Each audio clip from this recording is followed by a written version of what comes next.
नमस्कार विद्यार्थी मित्रांनो, आजच्या या खास विश्लेषणात्मक पाठात तुम्हा सर्वांचं खूप खूप स्वागत आहे। आज आपण अशा एका ऐतिहासिक प्रवासावर जाणार आहोत जेणे खऱ्या अर्थाने आपल्या महाराष्ट्राचा केवळ पायाच रचला नाही तर इथला आत्माही घडवला। आज आपण मध्ययुगीन काळातील त्या महान संतांबद्दल आणि समाजसुधारकांबद्दल जाणून घेणार आहोत, ज्यांच्या शिकवणुकीने तत्कालीन समाजाला एक नवी दिशा दिली आणि ज्यातून पुढे स्वराज्याच्या निर्मितीचा मार्ग मोकळा झाला। चला तर मग एका रोमांचक प्रवासाला सुरुवात करूया। चला विषयाच्या खोलात जाऊया। आजच्या आपल्या या पाठाचा थोडक्यात आढावा असा असणार आहे। आपण सुरुवात करूया ती संतांपूर्वीच्या समाजाच्या अवस्थेपासून, त्यानंतर सुरुवातीचे प्रणेते, त्यांनी कर्मठपणावर केलेली मात, लोकांचा बुलंद आवाज, या सगळ्याचा शिवरायांवर झालेला प्रभाव आणि शेवटी तुमची थोडीशी उजळणी। विभाग पहिला, संतांच्या पूर्वीचा समाज आणि सुधारणेची गरज। जरा विचार करा मध्ययुगीन महाराष्ट्राचा। तो असा काळ होता जेव्हा समाजाला खऱ्या अर्थाने एका मोठ्या सामाजिक आणि भावनिक उपचारांची नितांत आवश्यकता होती। त्या काळाची प्रस्थापित समाजव्यवस्था कशी होती? एकदम भीषण। जातीभेद आणि स्त्री-पुरुष भेदभाव समाजाच्या नसानसात भिनलेला होता आणि ज्ञानाचे दरवाजे ते तर फक्त काही ठराविक उच्च वर्गासाठीच उघडे होते। पण संतांची दृष्टी याच्या अगदी उलट होती। त्यांनी या सगळ्या कठोर सामाजिक भिंती पाडून टाकल्या आणि समता, दया आणि विशेष म्हणजे आपल्या मातृभाषेचा पुरस्कार केला। त्यांनी थेट सामान्य माणसाला केंद्रस्थानी ठेवलं। आता या महान समाज सुधारकांच्या प्रवासाची व्याप्ती बघा। ही चळवळ काही फक्त एका कोपऱ्यात मर्यादित नव्हती।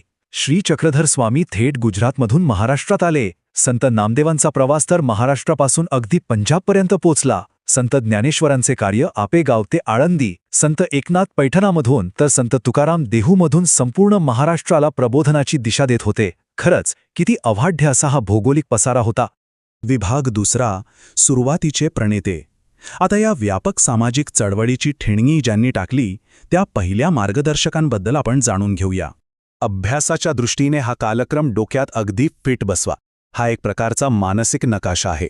श्री चक्रधर स्वामी यांच्यापासून सुरुवात होऊन संत नामदेव, संत ज्ञानेश्वर, संत एकनाथ, संत तुकाराम आणि त्यानंतर समर्थ रामदास असा हा प्रबोधनाचा वैचारिक वारसा पिढ्यानपिढ्यापुढे चालत राहिला। श्री चक्रधर स्वामींची गोष्टच वेगळी आहे। मुळात ते गुजरातमधील एक राजपुत्र। विचार करा, राजवैभव आणि ऐशोआराम सोडून त्यांनी महाराष्ट्रात येऊन समतेचा उपदेश केला, महानुभाव पंथ स्थापन केला आणि लीळाचरित्रसारखा अमूल्य ग्रंथ दिला। दुसरीकडे संत नामदेव, विठ्ठलाचे निस्सीम भक्त, ते केवळ महाराष्ट्रात थांबले नाहीत तर त्यांनी पंजाबपर्यंत पायी प्रवास करून भक्तीचा संदेश दिला।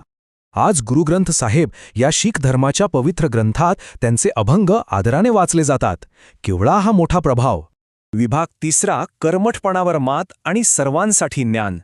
आता हे सगळं काही सोपं नव्हतं बरं का।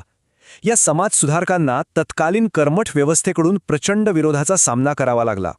संत ज्ञानेश्वरांचा प्रवास म्हणजे संघर्षाची परिसीमा। आपेगावचे ज्ञानेश्वर आणि त्यांची भावंड निवृत्तीनाथ, सोपानदेव आणि मुक्ताबाई यांना तत्कालीन समाजाने अक्षरशः वाळीत टाकलं होतं। पण या अंधारात त्यांच्या बहीण मुक्ताबाईंनी त्यांना मोलाचा उपदेश दिला। मग ज्ञानेश्वरांनी काय केलं? त्यांनी रागाचं रूपांतर ज्ञानात केलं। जे धर्मज्ञान केवळ संस्कृतमध्ये कुलूपबंद होतं ते त्यांनी सर्वसामान्यांसाठी खुलं केलं आणि अत्यंत सोप्या मराठीत ज्ञानेश्वरी हा महान ग्रंथ लिहिला। तोच वारसा पुढे चालवला पैठणच्या संत एकनाथांनी। त्यांनी केवळ शब्दांतून उपदेश केला नाही तर तो आपले आचरणातून जगून दाखवला। त्यांनी अनेक अभंग आणि भारुडे लिहिली। गरीब, मागासलेले लोक आणि अगदी प्राण्यांवरही दया करण्याची वृत्ती त्यांनी स्वतःच्या वागण्यातून समाजासमोर ठेवली। विभाग 4, लोकांचा आवाज। आता आपण अशा संतांकडे वळणार आहोत ज्यांचे शब्द थेट सर्वसामान्यांच्या हृदयापर्यंत भिडले आणि लोकांच्या जगण्याचा अविभाज्य भाग बनले।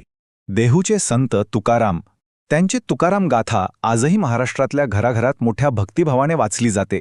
त्यांनी समाजाला दया, क्षमा आणि शांतीचा मार्ग दाखवला। त्यांचे अभंग म्हणजे समाजातील दांभिकपणावर ओढलेले आसूड होते। आता हा विचार बघा, जे का रंजले गांजले त्यासी म्हणे जो आपुले। संत तुकारामांचा हा प्रसिद्ध संदेश काय सांगतो? जो दुःखी आणि पीडित माणसांना आपले मानतो तोच खरा संत। या एका ओळीत त्यांनी खऱ्या धर्माची व्याख्याच बदलून टाकली। ही सर्वसामान्यांबद्दल असलेली प्रचंड मोठी संवेदनशीलता होती।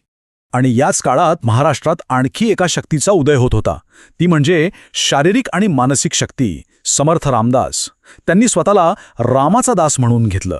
त्यांनी समाजाला फक्त सद्विचार नाही दिले, तर बलोपासनेचा म्हणजे शारीरिक ताकद वाढवण्याचा मंत्र दिला. त्यांनी गावोगावी हनुमान मंदिरे उभारली आणि दासबोध लिहून समाजाला संघटित कसं व्हायचं हे शिकवलं. हे वाक्य तर खूपच महत्वाचं आहे. सामर्थ्य आहे चळवळीचे जो जो करील त्याचे. हा फक्त सुविचार नाही, तर ती कृती करण्याची एक थेट हाक आहे.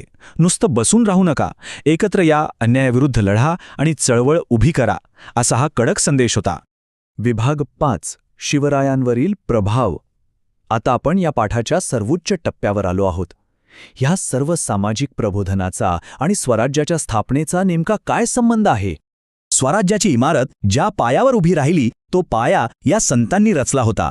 त्यांनी समाजात प्रचंड आत्मविश्वास आणि बंधुभाव निर्माण केला. स्वतः छत्रपती शिवाजी महाराज संत तुकारामांच्या कीर्तनाला जात असत. संतांनी निर्माण केलेली मानवतेची भावना आणि समर्थांनी दिलेली संघटित होण्याची प्रेरणा, याच अमूल्य शिकवणुकीचा वापर छत्रपती शिवाजी महाराजांनी स्वराज्य स्थापनेच्या या महान कार्यासाठी अत्यंत प्रभावीपणे केला. विभाग 6 उजळणी प्रश्न. पाठाच्या या शेवटच्या टप्प्यात आतापर्यंत आपण जे शिकलो त्याची एक छोटीशी चाचणी घेऊया. पहिला प्रश्न तुमच्या भौगोलिक स्मरणशक्तीवर. आठवून बघा, असा कोणता राजपुत्र होता ज्याने थेट गुजरातमधून महाराष्ट्रात येऊन समतेचा उपदेश केला आणि जातीभेद नाकारला? दुसरा प्रश्न साहित्यावर आधारित. समाजाकडून वाईट टाकले जाऊनही कोणत्या संताने सर्वसामान्यांसाठी संस्कृतमधलं ज्ञान थेट आपल्या मायबोलीत मराठीत आणून ज्ञानेश्वरी हा महान ग्रंथ लिहिला? आणि शेवटचा प्रश्न, संतांच्या या समतेच्या आणि समर्थांच्या बलोपासनेच्या शिकवणुकीचा छत्रपती शिवाजी महाराजांना स्वराज्य स्थापनेत नेमका कसा फायदा झाला? या उजळणी प्रश्नांची उत्तरे प्रत्येकाने नक्की शोधायची आहेत. पण जाता जाता एक विचार नक्की करा. जर या महान समाजसुधारकांनी आणि संतांनी त्या काळच्या कर्मठ रूढींना कधीच आव्हानं दिलं नसतं, तर आजचा इतिहास आणि आपला समाज कसा दिसला असता? समाजातील खऱ्या सुधारणांची ताकद किती प्रचंड असते हे यावरून आपल्याला समजते. आजच्या या पाठात उत्साहाने सहभागी झाल्याबद्दल तुम्हा सर्वांचे खूप खूप धन्यवाद. पुढच्या वेळी अशाच एका नवीन आणि रंजक विषयासोबत पुन्हा नक्की भेटूया.